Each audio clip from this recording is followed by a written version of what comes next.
Hello, everybody, and thank you so much for joining me today. I'm actually with a very treasured member of ours, Natasha Molloy, and I'm so happy to be with her because I've been wondering for quite a long time about her work and how she helps people. So, Natasha, welcome and thank you so much for being with me today.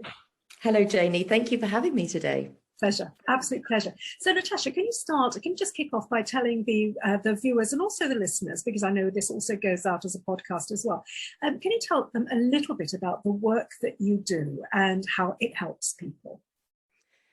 So I've been in the holistic therapies sphere for the last 24 years. And mostly I've been working hands-on with people, and it's a really strong passion of mine. And so what I like to do is I often, as well as the hands-on treatment, I like to give people tips to help them sort of deal with their health and well-being at home as well. So I've been doing this ongoing now for the past 24 years. And obviously over the past year and a half, we've all been in a situation where we've had to take control of our own well-being and our self-care, which can be quite difficult at times, especially when you don't know where to start. And so what I've done is sort of evolve my practice now that I can actually help to coach people. So it's something I can do, virtually as well as hands-on. So I can coach people to help them to understand through evidence-based research, the importance of things like mindfulness, meditation, things that they can do themselves at home in between their treatments to kind of to enable them to feel better and to live a happier life, really. So yes, that's where I'm at right now. That is fantastic. And I think it's wonderful that you're taking such an incredibly holistic perspective because, it's very interesting, isn't it? Because people think in terms of holistic medicine as being aromatherapy or massage or what have you, which it is. But the way that you're doing things is taking things up even like a notch further up, which I think is remarkable and very, very exciting. So do you have a particular type of client that you work with or any particular profile of people that you like to help? Well, my client base is very vast. And so from all sorts of backgrounds, but I would say that really my main focus is within women with children who have careers, who really struggle to sort of put themselves first and prioritize themselves. And one of the reasons why I focus in that direction is because that's me. And I find that, I can speak from the heart and I can speak from experience. And so that gives me the opportunity to really open up with people. But, I really do help a vast majority of people across the board, really. Lovely. Okay. And how do people find you? I mean, not as in how, are you any good or not? Because obviously I know you are. I know you're absolutely amazing. But what I was meaning really is location-wise, how do people get hold of you? How do they find you? Well, my hands-on treatments are at home. So I'm actually in North Finchley in London. So people come to me directly for their hands-on treatments, or now because I'm actually taking things on a virtual level, I can sort of reach out globally. And so it gives me the opportunity to teach lessons online, courses online. It also gives me the opportunity to come in person. Sometimes I go out to corporates, sometimes I go out to give talks and workshops in little sort of groups of people too. And it gives me that sort of chance to present and open up really through my years and years of working in the industry to help people as much as I can and give them the knowledge that I can in that time. So it's, this is the opportunity that we've kind of had really from having to go through this awful experience in the last 18 months. It's helped us to sort of open ourselves up to a much wider audience. Yes, it really has. It truly has, which is wonderful, I think, because the thing is, it does, when it's frustrating is where you are a really good, talented practitioner, and you are very sort of location based because perhaps doing the hands-on work. But as you rightly say, the world has very much opened up for therapy and healing, and being able to help people, which is absolutely fantastic. It really is. So so tell me a little bit more about, your aims and where you're going with your treatments and also your teachings as well. So what are the future plans and where are you heading?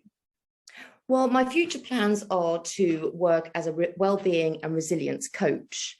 And so that gives me the opportunity to really, as I say, sort of work on the evidence-based research to sort of deliver the courses out to people to sort of, I think it breaks the barriers that people have to self-care, you know, when they actually understand what the benefits are and why this is important. And also within businesses, you know, we have to realize how much money and time is lost through stress-related illnesses and chronic illnesses, where people go on long searches for a specialist who can help them. It's very frustrating, you know, and when you're already in pain and you're exhausted, you just want someone to give you the answers. And it's really often not that simple.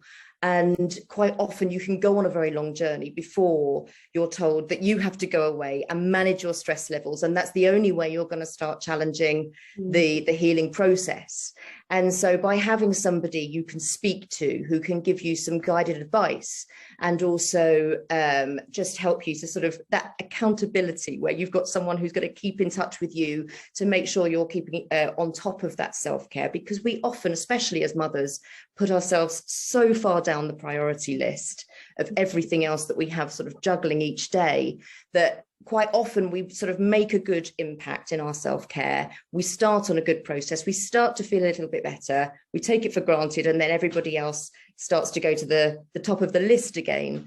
And ultimately, you know, that really prolongs that process of healing. And really, you know, it's the understanding. When you have the understanding and the education and the knowledge behind what you're doing, it makes you sort of stick to it and you sort of get that practice. And we all know that practice is really what we need to make these changes in our lives. So the more we do it, because of the fact that we have that knowledge and understanding, the more it becomes natural to us. We don't have to think about it every day. It really is that sort of process that becomes more part of us and who we are.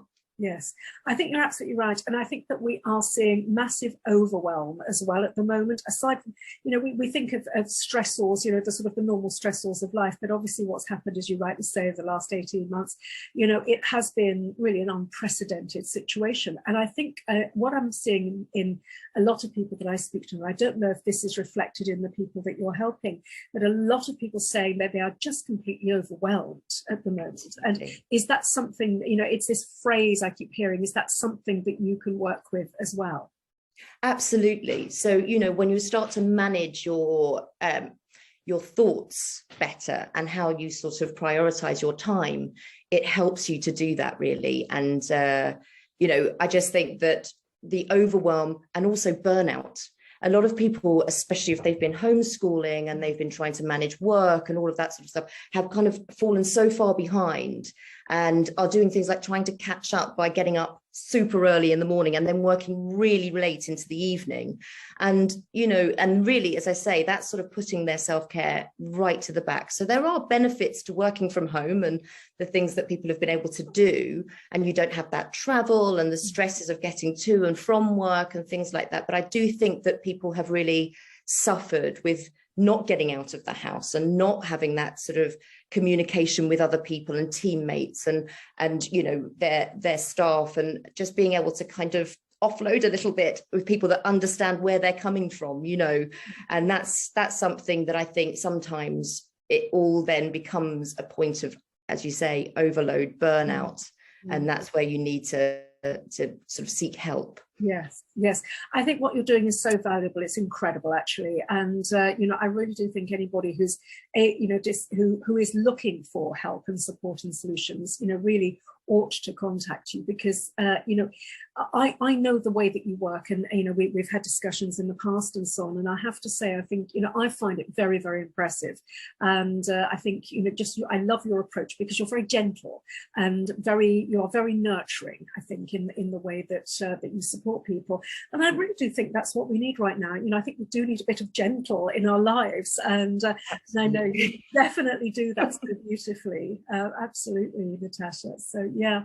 But yes, listen, thank you so much. I just want to remind everybody that if you're watching, if you click on the little arrow to the left of to the right of your screen as you look at it, you'll actually see a little drop down screen that has all of the show notes on it. So it'll have Natasha's contact details there. But for those of you, for people who are listening in, Natasha, can you just say what your contact details are so they can take a note of that?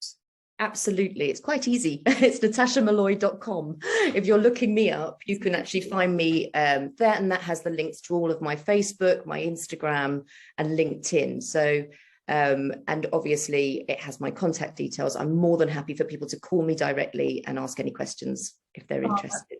That's always a good way. That's always a very good thing to do. I always say, I think, you know, when you're looking for a practitioner, especially as you said earlier, people who've been from practitioner to doctor to doctor to doctor and so on, I think it's very important to actually make sure that before you go any further, that people actually speak with you and really get a feel for whether you can work together, which I'm sure that you would be more than able to work with literally pretty much anybody as far as I can tell. But, you know, I do think it's so important that we as individuals do take responsibility for our next sort of health and well-being step, rather than bumbling from practitioner to practitioner, you know, without sort of maybe doing our homework. And I see this happening a lot, and you know, just out of sheer desperation. So I do think, you know, if you are listening in, anybody, or if you are viewing, you know, do pick up the phone to Natasha and, you know, just set up a time to speak, because I really do think you have so much to give and so many solutions to provide, Natasha. So I just want to thank you for the amazing work you do in the world, and just say how proud we are that you are a CMA member. You're absolutely marvellous, and the work you do is just absolutely transformative. So thank you so much for doing that. Thank you, Janie. Thank you so much for your time today. Absolute pleasure, lovely. Thank you so much.